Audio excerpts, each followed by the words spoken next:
Hello दोस्तों, कैसे हो? आपका स्वागत है त्रिपाण स्टडी सेंटर में। आज जो हम करने जा रहे हैं क्लास 12 एनआईएस बोर्ड का जो है बायोलॉजी का चैप्टर नंबर 23। ये चैप्टर जो है molecular inherent and gene expression के विषय में है, जो कि बहुत ही इंपॉर्टेंट है। ये टॉपिक उन बच्चों के लिए भी इम्पोर्टेंट है जो जो सीबीएसई एनआईएस या यूपी बिहार बोर्ड में पढ़ते हैं।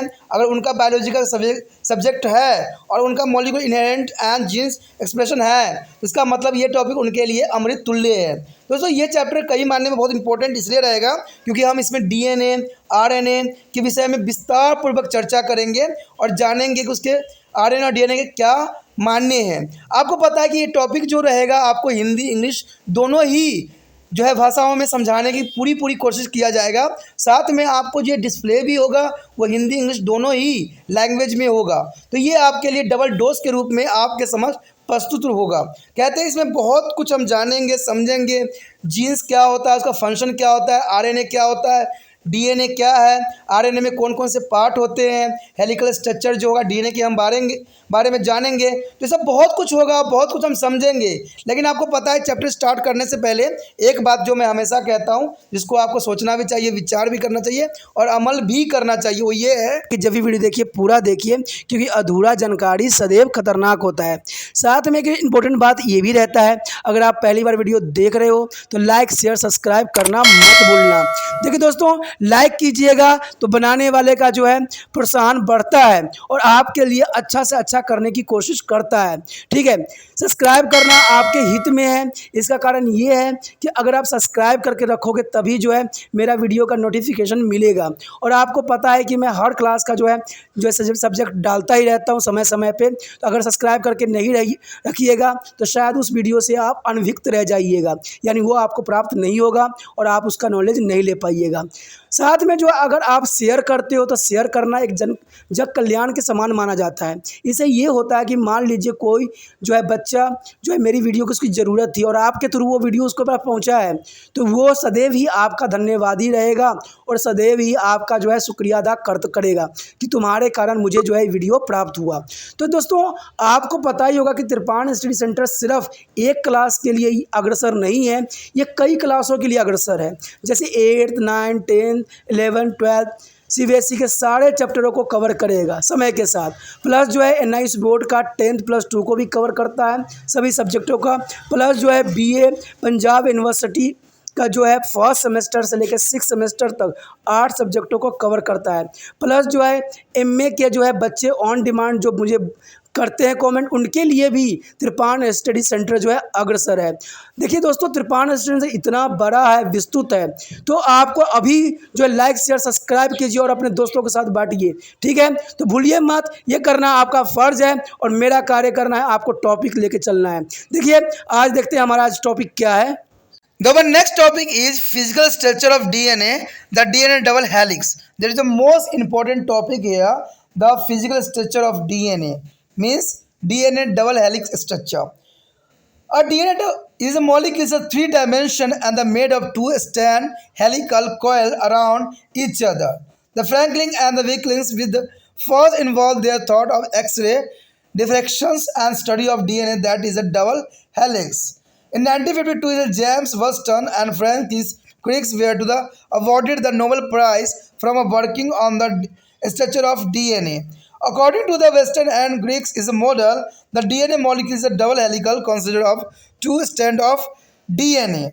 There is a range of the two strands is the antiparallel, and which means that there are sequence of nucleotides goes up in 3' and 5' direction on the strand, and other strand is come down to the 3 to 5 direction, and 3' and 5 they refer to the carbon atom to which there is a phosphate groups of attached. That is shown in this picture. There is a normally as an experiment in the phosphate is a sugar base and the base of sugar. There is a directly to proportional and there are phosphate and there are phosphate. There is a most important diagram to the base and the base, sugar and the sugar. There are helical structures in here. And there is a component of DNA double helix structure shown in this stage, and there is the most important component of DNA double helix structure. And they show the is a component only. Their base, sugar, the phosphate is a component. So here show the double helix structure on the DNA. There is the most important structure. Here to show the 3 and 5 here, and there is the most important and AG, CGT. There is the most important is the center on the DNA structure. Here structure is a point out. There is the backbone of the helical made of sugar and phosphate. There is a made by sugar and phosphate is a nitrogen base are linked to the sugar. And this base of two strands are linked by the hydrogen bonds.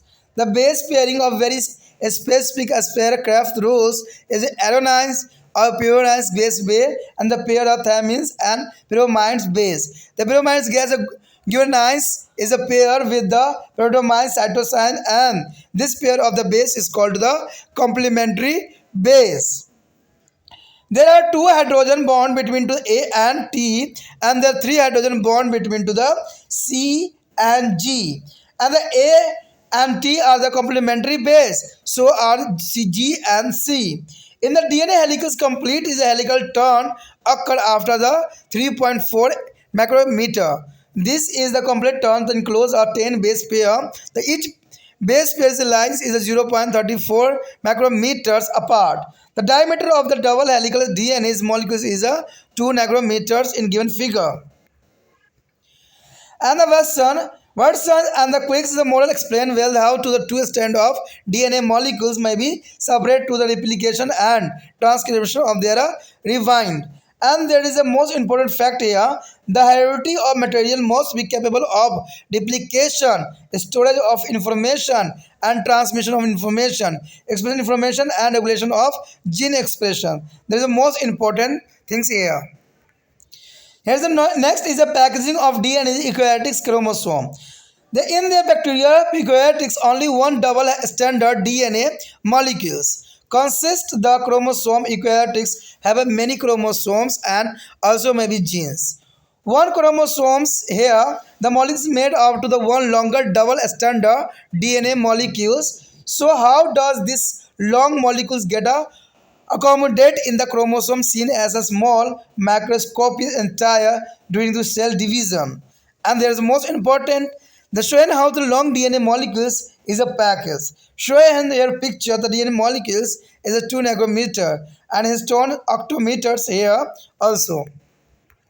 Here this goes with the histone octometer is a nucleosome is 11 nanometer and solenoids is the 30 nanometers here, and the goes with the supercoils is a 300 nanometers and supercoils is a 700 nanometers, and metaphase is the chromosome is a 1400 nanometers. Is the packaging of the DNA molecules in a DNA structure. There is the most important information here.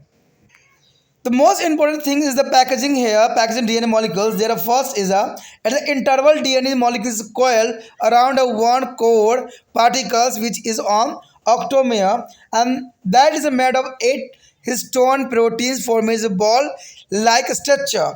And second things here, the each core is a particles with the DNA around it is called nucleosomes, and under the electron microscope eukaryotic chromosome look like a string of beads. Strings began the DNA molecules and the weight of nucleosome, and the strings of has a coil from to the solenoids, and there are solenoids is a coil again is a super coiling ultimately form the chromosome. In this way, their long DNA molecules become a thinner and thicker, and they are shorter, showing in this figure. दोस्तों यहाँ पर अत्यंत महत्वपूर्ण बात आ गया है कि DNA की भौतिक संरचना, डीएनए की दोहरी कुंडली। आखिर डीएनए की दोहरी संरचना कैसी होती है? कहते हैं एक डीएनए अणु त्रिविमीय होते हैं और 2 तंतुओं से बना हुआ होता है जो कि एक दूसरे के चारों ओर कुंडलित होते हैं।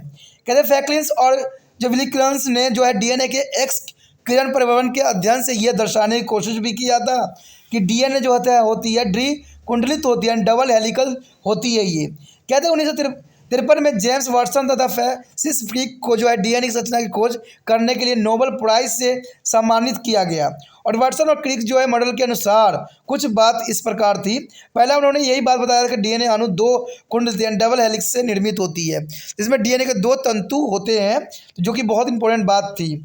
उसके बाद उन्होंने बताया था कि दोनों तंतु जो है प्रति समांतर रूप से रहते हैं, जिसका आशय यह हुआ कि एक तंतु में न्यूक्लियोटाइड्स का जो है अनुक्रम 5 या 3 की दिशा में और दूसरे तंतु में 3 और 5 की दशा में होती है। यानी ये 3 और 5 की दशा में जुड़े हुए होते हैं आपस में, जैसे आप डायग्राम में भी देखोगे। कहते हैं इसका यही मतलब हुआ कि कार्बन परमाणु से हैं, जिनसे फास्फेट समूह जुड़े हुए होते हैं, जैसे ए और टी, जी और सी, ठीक है, ये सब जो होते हैं आपस में जुड़े हुए होते हैं। तो इसको 5:3 के रेशो में जो है डॉट्स में कन्वर्ट किया जा सकता है। उसके पश्चात कुछ और भी बातें उन्होंने नोट किया था। उन्होंने ये नोट किया था कुंडली का आधार जो है पुष्पफलक यानी शकड़ा फास्फेट से निर्मित होते हैं और ये नाइट्रोजन बेस शकड़ा के संलग्न होते हैं। उन्होंने ये भी बात बताया कि दोनों तंतुओं की बेस हाइड्रोजन बंधे द्वारा जुड़ी हुई होती है, जो कि काफ़ी इंपॉर्टेंट बात था। ठीक है, शकर्फ और नियम अनुसार बेस युग्म अति विशिष्ट होते हैं और जो है एडोनाइंस प्यूरिन बेस जो है सदैव थायमीन्स पिरिडोमिन्स बेस के साथ संयुक्त होती है। प्यूरिन्स बेस जो है ग्वालिन पिरामिडिन बेस साइटोसिन के साथ संयुक्त होती है। यानी यहाँ पर जो बात बताई जा रही है एडोनाइंस या ये, तो इसका मतलब है इसको ए, थाइमोस को टी, ठीक है, और यहाँ पर प्यूरी जो है सी से, ग्वालिन जो जी से रिप्रेजेंट करके जो है आपस में जो है एक कम्बिनेशन बनाते हैं। तो इसी को जो है यहाँ पर कहा गया कि पूरक बेसिस यानी कॉम्प्लीमेंट्री बेस कहलाता है। तो ये आपस में कॉम्प्लीमेंट्री बेस बनाते हैं चारों के चारों मिलके। तो यहाँ पर एक स्ट्रक्चर दिखाया गया है कि एक डीएनए की दोहरी कुंडली के अवयव को दर्शाया गया है, जिसमें 3 और 5 का आपको दिख रहा होगा। तो ये तो एक साधारण सा डायग्राम है जो कि काफ़ी इंपॉर्टेंट भी रहता है। कभी कभी डीएनए दोहरी कुंडली के अवयव आपसे पूछ सकते हैं, तो इसमें आप इसी प्रकार दर्शा सकते हो कि शकड़ा क्षार शकड़ा और फास्फेट के साथ बने होते हैं। इसके जो होते हैं 3 और 5 जो है डॉट्स में कन्वर्ट रहते हैं, जो कि बहुत काफ़ी इंपॉर्टेंट है। देखिए डायग्राम ये आपको साधारण दिख रहा होगा, लेकिन कई मायने में इंपॉर्टेंट भी है, कई एग्जामिनर जो है इसको ज़रूर पूछ लेता है, तो आपको इसको समझने की आवश्यकता रहती है। अगर यहाँ पर देखोगे तो आपको मिलेगा डीएनए दोहरी कुंडली। देखिए यहाँ पर 2 तरह की संरचना दिखाई गई है। तो एक में तो आप देख सकते हो कि ये इस तरह से कई प्रकार से आप भली भांति परिचित ही होगे, कई जगह देखे भी होगे। अगर इसमें सेंटर में आप देखोगे तो इसमें सी, जी और टी ए के साथ जो है रिलेशन बताई गई है, और ये हेलिकल आपस में जुड़ी हुई नहीं होती है, एक मायने में दूरी स्थापित होती है। तो इस प्रकार डीएनए के स्ट्रक्चर को जो है परिभाषित किया गया था। लेकिन दूसरे साइड अगर आप देखोगे तो इसको कार्ड सेक्शन के बारे में विस्तृत जानकारी दी गई है कि इसमें किस प्रकार क्या मॉलिक्यूल जो होगा आपस में बनाएगा। तो ये दोहरी कुंडली आपको दिखाना बहुत मायने में इंपॉर्टेंट था, इसको आप समझ सकते हो, जान भी सकते हो कि ये किस प्रकार दिखता है। अगर डायग्राम आप देखोगे तो आपको पता लगेगा कि ए व टी के बीच 2 हाइड्रोजन बंध तथा सी और जी के बीच 3 हाइड्रोजन बंध जुड़े हुए होते हैं आपस में। तो ये काफ़ी इंपॉर्टेंट होता है कि 2 हाइड्रोजन होते हैं ए और टी के साथ, और जी और सी के साथ जो होते हैं 3 बंध बने होते हैं। कहते हैं एक डीएनए कुंडली में एक पूरी कुंडली में घुमाव यानी 3.4 नैनोमीटर्स के आसपास होता है। तब पश्चात ये पूरे घुमाव में जो है 10 वेस युग्म अवंध होते हैं। प्रत्येक वेस युग्म के जो है 0.34 जो है नैनोमीटर के रूप में रिप्रेजेंट किया जा सकता है। कहते हैं अगर दूरी से पृथक्करण हो जाए, अगर उसको अलग कर दिया जाए, तो दोहरी कुंडली डीएनए के अणु का व्यास जो होगा 2 नैनोमीटर के समान बन जाएगा। वाटसन और क्रिक मॉडल इस बात की भली भांति व्याख्या करता है कि जिस प्रकार डीएनए अणु के 2 तंतु प्रकृति यानी एप्लीकेशन और अनुलेखन ट्रांसक्रिप्शन के दौरान पृथक हो कुंडलित हो जाते हैं। तो इसमें कुछ बातें यहाँ पर फैक्ट के रूप में रहेगा कि अनुवांशिक पदार्थ जो है प्रतिकृत सूचना संग्रह, सूचना संधारण, अनुसूची अभिव्यक्ता और जीन विविधता के नियमों का एक संतुष्ट होती है। यानी ये अनुवांशिक पदार्थों की सारी इन्फॉर्मेशन जो होता है इसी के अंदर पाया जाता है, जो कि काफ़ी इंपॉर्टेंट बात रहती है। अब यहाँ पर यूकैरियोटिक्स क्रोमोसोम के बारे में आए थे। यूकैरियोटिक क्रोमोसोम होती क्या है? यहाँ पर जो है दोस्तों यूकैरियोटिक्स क्रोमोसोम दिखाया गया है, जिसमें बैक्टीरियल प्रोकैरियोटिक्स में द्वितंतुक डीएनए अणु में निर्मित केवल एक ही क्रोमोसोम होते हैं। यूकैरियोटिक्स में अनेक क्रोमोसोम और अनेकों जीन हो सकते हैं। एक क्रोमोसोम एक लंबे द्वितंतुक डीएनए अणु से बने हुए होते हैं। तो ये लंबा अणु किस प्रकार कोशिकीय विखंडन के समय छोटी सूक्ष्मदर्शी सहित में संयोजित हो जाती है? कहते हैं डीएनए अणु का स्वेटन यानी पैकेजिंग दर्शाता है। अब पैकेजिंग कैसे है देखिए डायग्राम में आपको दिख रहा होगा। पहला डायग्राम जो है डीएनए अणु में जो है इसमें 2 नैनोमीटर के रूप में दर्शाया गया है, लेकिन आगे जो है ऑक्टोमेयर्स में देखोगे तो ये बढ़ते चले जा रहा है। लेकिन अगर न्यूक्लियोसोम्स में देखोगे तो 11 नैक्रोमीटर दिखाया गया है, नैनोमीटर। उसके बाद ये सेलेनॉइड्स में जो है 30 नैनोमीटर आपको दर्शाएगा। लेकिन ये कहते हैं धीरे धीरे इसकी साइज़ जो है इसमें बढ़ती जा रही है, लेकिन बढ़ने का मतलब ये छोटा होता चला जा रहा है, ठीक है, क्योंकि नैनोमीटर में चली जा रही है, ठीक है। उसके बाद ये सुपर कुंडलित आ जाती है जिसमें कि 300 नैनोमीटर। दोस्तों यार नैनोमीटर जितना बढ़ रहा है ना, इसका मतलब ये नहीं कि बड़ा हो रहा है, ये और मैक्रो होता चला जा रहा है, क्योंकि जितना नंबर ये बढ़ेगा उतना ही मैक्रो यहाँ होगा। अगर आप सुपर कुंडलित देखोगे तो 700 नैक्रोमीटर में चला जाएगा, और मेटाफेज क्रोमोसोम जो होगा बिल्कुल ही 1400 नैनोमीटर में चला जाएगा, क्योंकि बिल्कुल ही देखना संभव ही नहीं, जिसको हम स्पेशल माइक्रोस्कोप से ही देख सकते हैं। ऐसे तो पूरा स्ट्रक्चर आप माइक्रोस्कोप से ही देखोगे, लेकिन आपको जो है इसके 45 से लेके जो है 100x पे देखना पड़ेगा, क्योंकि बहुत काफ़ी मैक्रो को देखने के लिए उपयुक्त किया जाता है। तो डीएनए का अणु का जो पैटर्न यहाँ पर दर्शाया गया है वो बहुत ही विस्तृत है। जब ये डायग्राम को आपने देखा, उस डायग्राम से कुछ बातें जो है सामने आ गया है। जैसे थोड़े थोड़े अंतराल में डीएनए अणु एक कोडेड कोण यानी कोड जो है कोर पार्टिकल्स के चारों ओर कुंडलित तो रहता है, जो कि जो है अक्षमर से में है, अर्थात एक गेंद की सी आकृति बनाने वाले 8 हिस्टोन प्रोटीन से निर्मित होती है। तो ये आपको याद रखना है कि 8 प्रोटीन से जो है हिस्टोन से निर्मित होती है। अपने चारों डीएनए कुंडली के साथ प्रत्येक कोड कण यानी कोड पार्टिकल्स एक न्यूक्लियोसोम्स कहलाता है, जो कि बहुत काफ़ी इंपॉर्टेंट भी रहता है। कहते हैं एक इलेक्ट्रॉन माइक्रोस्कोप द्वारा देखे जाने पर जो है यूकैरियोटिक क्रोमोसोम एक मनको को लड़ी माला की आकृति जैसा आपको दिखेगा, और ये उसी तरह दृष्टिगोचर होगा जिसमें डीएनए अणु माला लड़ी या न्यूक्लियोसोम्स मानकों के रूप में दृष्टिगोचर बनाएगा। कहते हैं ये एक लंबी और कुंडलित होकर ही पड़ी नालिका यानी इसका मतलब सोइड्स की बात की जा रही है, बनाती है, और जो है परिनालिका पुण्य कुंडलित होकर अति कुंडलन क्रोमोसोम बन जाती है। तो ये काफ़ी मानने में इम्पोर्टेंट भी था। इस पर लंबा डीएनए अनुक्रमश धनात्मक होता चला जाता है, जैसे कि चित्र में भी दर्शाया गया था। तो here most important topic here, RNA or ribonucleic acid. There is apart from the DNA, RNA is a ribonucleic acid is the other important nucleic acid present inside the cell. The given to difference between the RNA and DNA here table. The difference between DNA and RNA is the most important here. Here DNA is a double-stranded molecules. The DNA is a double-stranded molecules, but RNA here the single-stranded molecules. And the DNA is a contain oxyribose sugar, but is a content only to ribose sugar of RNA.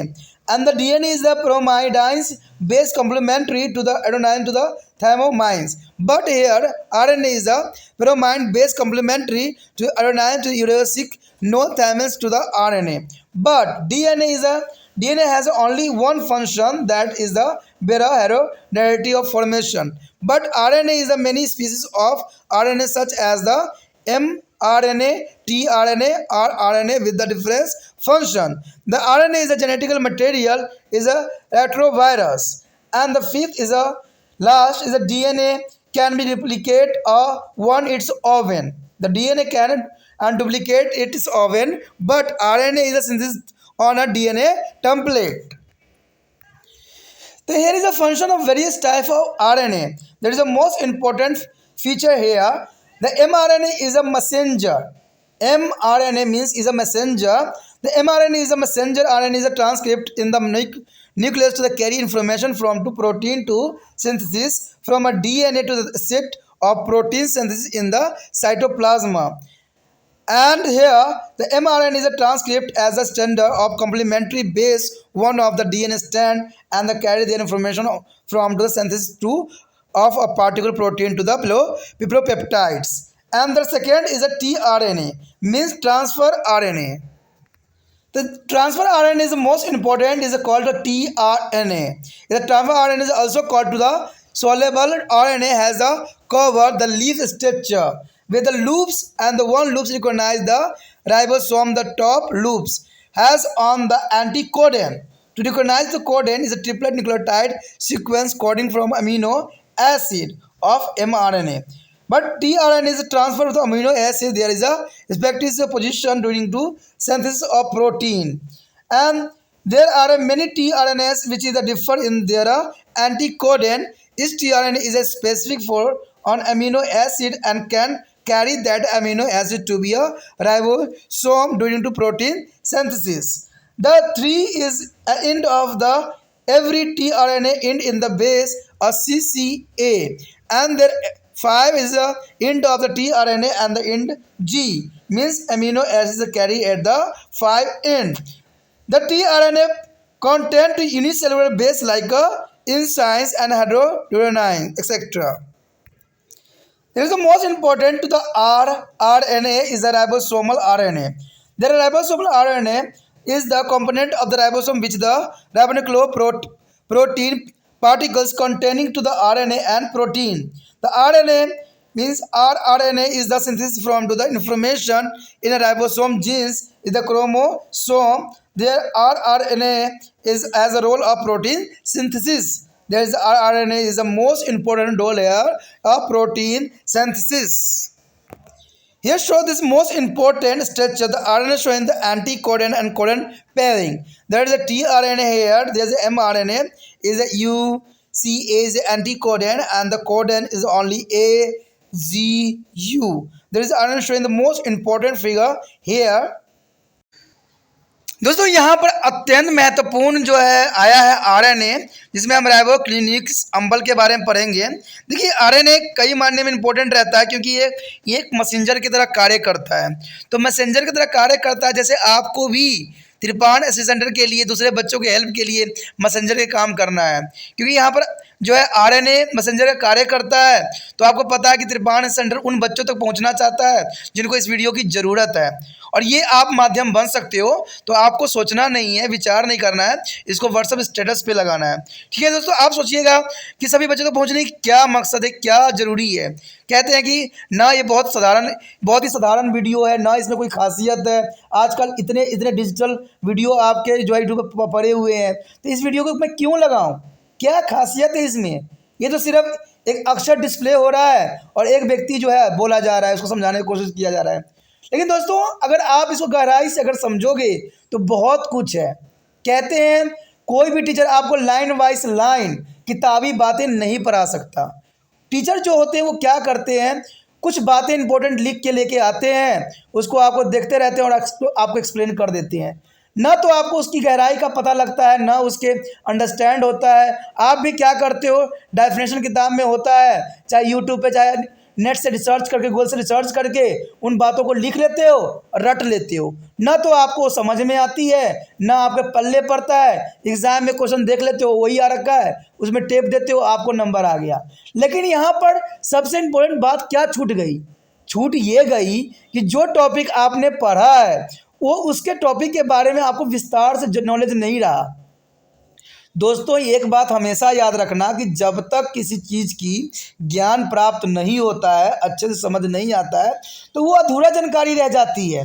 और अधूरा जानकारी से कहते हैं महल खड़ा नहीं किया जा सकता सपनों का। तो इसलिए त्रिपाण सेंटर जो है इतना साधारण है, लेकिन इस साधारण होने के पश्चात भी बहुत इम्पोर्टेंट है। जो बच्चे इस इम्पोर्टेंट को समझते हैं वो तो सबसे पहले सब्सक्राइब कर चुके हैं और उनको ये वीडियो का जो है नोटिफिकेशन बार बार मिल रहा है। लेकिन जो बच्चे सोचते हैं कि एक बार मैं देख लूँगा, दोबारा मुझे ज़रूरत नहीं पड़ेगा, तो दोस्तों ये गलत फहमी में हो, क्योंकि लाइन टू लाइन समझाना कहीं भी संभव नहीं है, कोई भी नहीं कर सकता है। क्योंकि कोई भी आता है, आपको पता है बड़े सा ब्लैक बोर्ड दिखेगा, ठीक है, माइक्रोफोन दिखेंगे लगे हुए, ठीक है, हाथ में एक डिजिटल पेन दिखेगा और वो आपको समझाने की कोशिश करेगा। लेकिन यहाँ लाइन टू लाइन है वर्ड, जिसको हमें समझना है, शब्दों को समझना है कि शब्द क्या होती है। तो ये सिर्फ त्रिपाण स्टडी सेंटर पे ही मिल सकता है। ठीक है, देखिए बहुत मुझे पता है कि ये वीडियो देख के बहुत से बच्चे हंसते भी हैं कि भाई ये कैसा है, ना तो इसमें कोई डिजिटलाइज की कोई बातें है ना कुछ भी, ये तो साधारण है, अक्षर दिख रही है, पढ़ रहे हैं, उसको समझाने की कोशिश किया जा रहा है। दोस्तों कहते हैं ना, साधारण चीज़ों को साधारण मत समझिए। अगर आपको ये टॉपिक अच्छे से समझ में आ गया ना, तो ये टॉपिक जो है बड़े बड़े वीडियो को भी फेल कर देगा। ये मेरा विश्वास है, क्योंकि कहते हैं ना कि लाइन टू लाइन समझना। और क्योंकि आपको पता है कि कोई भी बोर्ड हो वो सिलेबस इसलिए सेट करती है क्योंकि वो बच्चे को ज्ञान के लिए काफ़ी होती है। लेकिन हम क्या करते हैं, हम अपने सिलेबस को ना देख के, अपने टॉपिक को ना देख के हम इधर उधर भटक रहे होते हैं। लेकिन त्रिपाण एस सेंटर जो है यही भटकने को बंद करना चाहता है और आपको सही मार्गदर्शन करना चाहता है। चाहे जैसा मर्जी हो, कोशिश मेरा सदैव यही रहता है कि जो बच्चे को ज़रूरत है उन तक मुझे पहुंचना है, और ये आप सिर्फ माध्यम बन सकती हो। ठीक है, तो ये माध्यम तब होगा जब आप उन बच्चों तक पहुंचाओगे, क्योंकि वो बच्चे तक नहीं पहुंच रहा है वीडियो। जब भी कोई बच्चा जुड़ता है, कोई ना कोई कमेंट मारता है, सर आपका वीडियो नहीं मिला, पहले नहीं पता था। तो भाई ये कमेंट मुझे नहीं चाहिए, मुझे ये चाहिए कि आपको अच्छे से समझ में आ गया हो। क्योंकि समझ में आ गया तो समझिए कि मेरा जो है बेड़ा पार हो गया और मेरा ये वीडियो बनाने का जो है कार्य सफल हो गया। तो इसमें दोस्तों सोचना नहीं है, विचार नहीं करना है कि इसको जो है व्हाट्सअप स्टेटस पे ज़रूर लगाना है। देखिए, जग कल्याण के लिए आप क्या करते हो, घर सुबह उठते हो, एक दो कबाड़ उबाड़ यहाँ वहाँ फेंका हुआ रहता है, ईंट होता है उसको उठा के अलग कर देते हो। लेकिन दोस्तों ऐसे जग कल्याण नहीं होती है। जग कल्याण अच्छे विचारों से होती है, अच्छी सोच से होती है, और जो है अच्छे हित से होती है।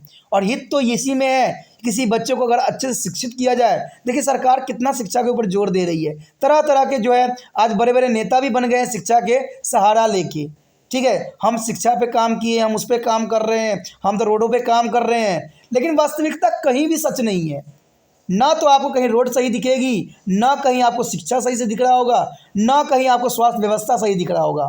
अब कहीं भी चले जाओगे ना, सब जगह ठुकरे ही खाओगे, हर जगह आपको परेशानी, आपके चप्पल घिस जाएंगे।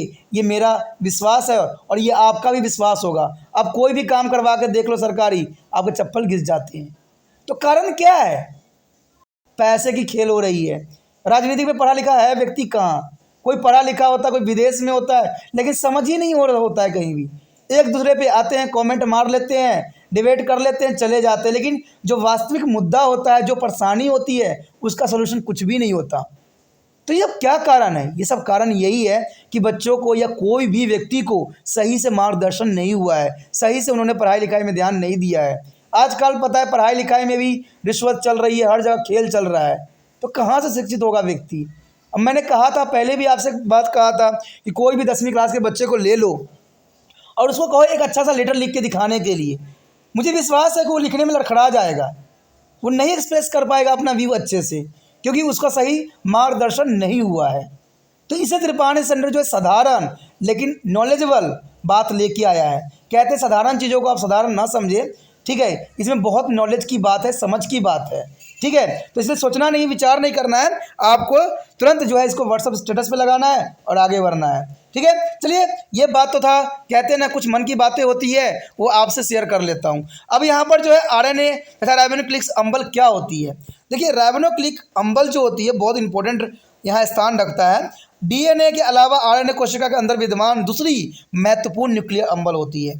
ठीक है, जैसे कि आप यहाँ पर सारणी में भी देख सकते हो और इसके अंतर को भी समझ सकते हो।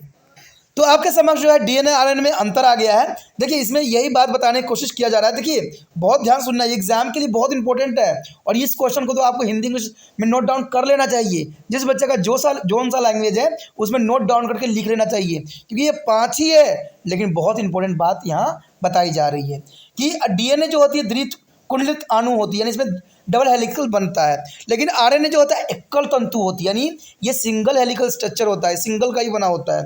ठीक है, इसमें जो है होता है डीऑक्सीराइबोज सकड़ा युक्त होती है, इनमें सकड़ा होती है। लेकिन इसमें देखोगे आरएनए में इसमें राइबोज सकड़ा युक्त होती है। दोस्तों यहाँ राइबोज सकड़ा उपस्थिति होती है। कहते हैं डीएनए में जो होती है एडेनोसिन का पूरक पिरिडोमिन्स बेस थाइमिन्स प्रेजेंट होता है, यानी एडेनोसिन का पूरक पिरिडोमिन्स बेस यानी थाइमिन प्रेजेंट होता है। लेकिन आरएनए में अगर आप देखोगे तो इसमें एडेनोसिन का पूरक पिरिडोमिन्स बेस जो है यूरोसिल और आरएनए में थाइमिन्स नहीं पाया जाता है। तो ये काफ़ी इंपॉर्टेंट बात रहता है।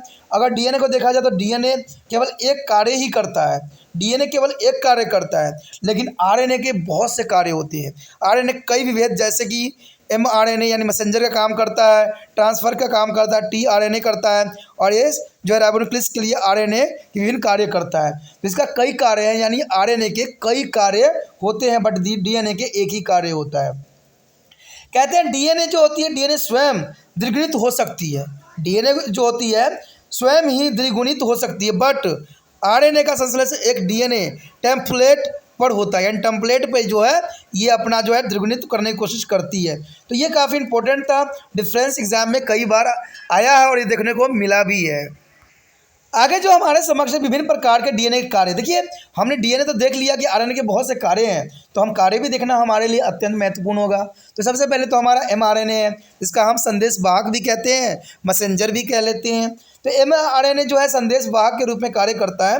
RNA प्रोटीन संश्लेषण के लिए कोशिका द्रव्य के न्यूक्लियस में स्थित होता है। देखिए ये कोशिका द्रव्य में स्थित होता है, ठीक है। और DNA से प्रोटीन संश्लेषण के स्थान का सूचना वहन करता है। देखिए प्रोटीन संश्लेषण के लिए स्थान तक ये सूचना क्या करता है, वहन, यानी मैसेज को ये ट्रांसफ़र करता है, ठीक है। mRNA जो होता है और DNA तंतु में पूरक वेश में एक तंतु के रूप में प्रतिलिपि रहता है, और एक विशेष प्रोटीन जो है पिलोपेप्टोडाइज के संश्लेषण की सूचना वहन करता है, जो कि बहुत इंपॉर्टेंट यहाँ पर RNA का कार्य है। आगे जो है आपके समक्ष ट्रांसफ़र का मतलब था tRNA, यानी ट्रांसफ़र का कार्य करता है। tRNA एक ट्रांसफ़र RNA के घुलनशील यानी सोलेबल RNA sRNA भी कहा जाता है। इसकी जो है लूप युक्त जो क्लोवर्स लीफ यानी क्लोवर्स लीव्स पत्तियाँ संरचना होती है, एक लूप जो है राइबोसोम की पहचान करता है। कहते हैं इस लूप में एक जो है प्रतिकोडन यानी एंटी कोडन होता है, ठीक है, जो mRNA में कोडन्स भी पहचाना जा सकता है। इसका हम चित्र भी समझेंगे और जानेंगे, ठीक है। इसमें कोडन अमीनो अम्ल के लिए त्रिक जो है न्यूक्लियोटाइड्स अनुक्रम कोडिंग tRNA प्रोटीन संश्लेषण में अमीनो अम्ल के उनके जो क्रमानुसार स्थानांतरित करते हैं। कहते हैं बहुत से tRNA हैं जो अपने प्रतिकोडन यानी एंटी कोडन में भिन्न होते हैं। देखिए बहुत से जो tRNA होते हैं जो विभिन्न होते हैं, लेकिन प्रत्येक tRNA एक ही अमीनो अम्ल के लिए विशिष्ट कार्य करते हैं, और ये प्रोटीन संश्लेषण उसी अमीनो अम्ल को राइबोसोम में ले जा सकते हैं। और प्रत्येक tRNA के लिए 3 सिरे पर CCA यानी साइटोसिन एरोनिन्स के रूप में उपस्थित होते हैं। वेसेस में अगर देखा जाए तो इसमें 5 सिरे पर जो है जी ग्वालिन्स होते हैं। एमिनो अम्ल में ग्वालिन्स जो है 5 सिरे पर ले जाया जा सकता है, यानी अम्ल जो है 5 सिरे पर ले जाने का काम जो होता है ग्वालिन्स का होता है, यानी जी का होता है। देखा जाए तो tRNA में कुछ असामान्य वेश भी होते हैं, जैसे जो इनोसिन या हाइड्रोयूरोडीन्स आदि पाए जाते हैं, जो कि बहुत काफ़ी इंपॉर्टेंट रहता है। यहाँ पर एक स्ट्रक्चर दिखाया गया जो बहुत काफ़ी इंपॉर्टेंट है। सेरोन अमीनो अम्ल यानी एंटी कोडन तथा कोडन युक्त दशाएं दर्शाई गई है। यहाँ पर देख सकते हो ऊपर दोनों जो स्ट्रक्चर बने होंगे, एक एंटी कोडन होगा इधर साइड, जहाँ tRNA लिखा हुआ है वहाँ पर कोडन को दर्शाएगा, और यहाँ पर आप देखोगे तो mRNA 5 के साथ जुड़ा हुआ है, इसमें एंटी कोडन और कोडन को भी दर्शाने की कोशिश किया गया है। ऊपर जो होगा UCA जो होगा एंटी कोडन होगा, लेकिन AGU जो होगा कोडन के रूप में दर्शाया जाएगा, और ऊपर जो होगा उसमें सेर होगा, सेरीन का मतलब यही होता है अमीनो अम्ल। तो इस तरह से एंटी कोडन और कोडन को जो है RNA में दर्शाया जा सकता है। यहाँ पर अगर देखा जाए तो RNA तथा राइबोसोमी RNA में क्या कार्य करता है। देखिए यहाँ पर जो है राइबोसोमी के बारे में बात किया गया है, यानी rRNA राइबोसोम का एक घटक है जो कि RNA व प्रोटीन धारण करने वाले राइबोन्यूक्लियस प्रोटीन है। RNA का संश्लेषण क्रोमोसोम के न्यूक्लियोवर्स जो है ग्लाइनेजर क्षेत्र में विद्यमान राइबोसोमी जीनों में नियमित सूचनाओं से होती है। इसमें RNA की प्रोटीन संश्लेषण में एक भूमिका का कार्य करती है, जो कि बहुत काफ़ी इंपॉर्टेंट है। इसी के साथ जो है दोस्तों हमारा टॉपिक आज खत्म हो रहा है, ठीक है। अगर आपको अच्छा लगा तो लाइक शेयर सब्सक्राइब जरूर कीजिए।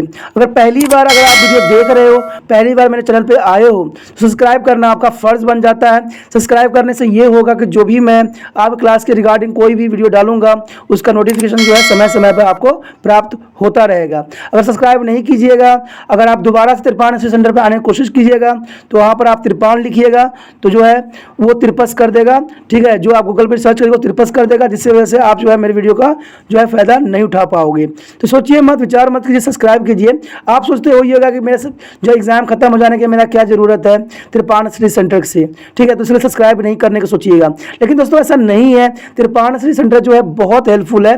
क्योंकि ये जो है आपके 8th class 9th 10th 11th 12th जो आर्ट्स के सब्जेक्ट को कवर करता ही है, प्लस जो है ये NISU बोर्ड के जो है 10th +2 को भी कवर करता है। साथ में BA जो है फर्स्ट ईयर से लेकर 6 सेमेस्टर तक बच्चों के लिए ये अग्रसर रहेगा आर्ट्स सब्जेक्ट में। तो सोचिए नहीं, विचार नहीं कीजिए, काफ़ी जो है त्रिपाण स्टडी सेंटर का फ़ायदा ही फ़ायदा है, ठीक है। अगर आप मुझे प्रोत्साहित करोगे तो आपके लिए मैं तरह तरह के वीडियो बनाऊंगा जो आपको फ़ायदा पहुंचाएगा। एग्ज़ाम के तौर पे मैं आपको जो है पेपर भी आपको सोल्यूशन करके दिखाऊंगा जो आपके लिए फ़ायदेमंद रहेगा। अगर नहीं सब्सक्राइब कीजिएगा, मेरा मनोबल घटेगा, तो हो सकता है कि आपको फिर दोबारा मैं ना वीडियो बनाऊं और आपको फ़ायदा ना पहुंचाऊं। तो अभी भी नहीं सोचिए, मेरा जितना आप फैलाइएगा, जितने दूसरे बच्चों के साथ शेयर कीजिएगा, उतना जो है मैं आपके लिए कार्य करने में अग्रसर रहूँगा, ठीक है दोस्तों। इसलिए सोचिए मत, विचार मत कीजिए, अभी सब्सक्राइब कीजिए और अपने व्हाट्सएप स्टेटस पे लगाइए और दूसरे बच्चों के साथ भी शेयर कीजिए, ठीक है दोस्तों। अपना ध्यान रखना, बाय।